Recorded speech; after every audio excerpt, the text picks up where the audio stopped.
Hey there, handy friends. So today I'm going to be showing you how we make this beautiful red St. John's wort tincture. Make sure you stay tuned so I can show you how it's done. Making a tincture is very easy. I'm using 80 proof vodka. Grey Goose is my vodka of choice. This is gluten-free. And I've filled my jar 2/3 of the way with the St. John's wort. And now I'm going to add my entire pint of vodka. Now this is a sterile jar. We don't want to have any germs in there.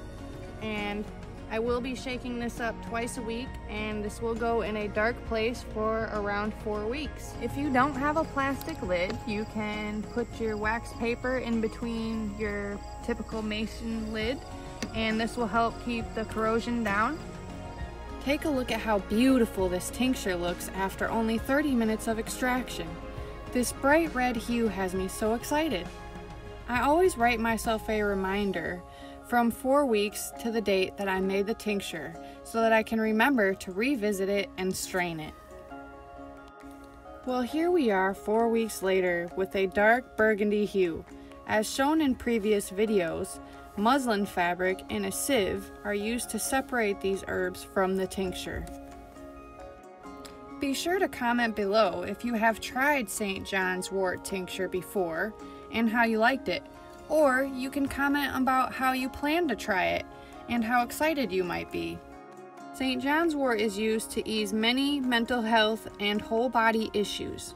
Some of those might be anxiety, tension, seasonal affective disorder, mild depression, pain relief, and supports the respiratory and immune system, reduces inflammation, and will help you improve your overall condition of the whole body by toning your vital organs. As a warning, St. John's wort stimulates liver detox, so be sure you are using it with knowledge and caution. Now you can get a really close look at the beautiful color that the St. John's wort tincture gives you.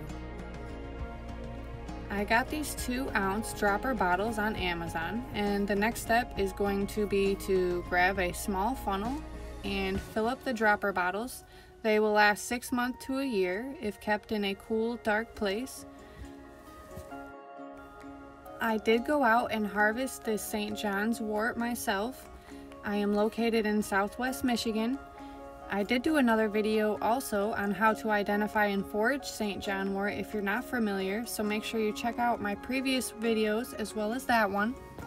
Thank you so much for spending some time with me today. I really hope you enjoyed it, and if you do, please give me that thumbs up. Also, I would like to share with you some more great videos, so don't forget to subscribe to my channel so that you can get alerts for future videos that are coming out real soon. Stay handy, friends.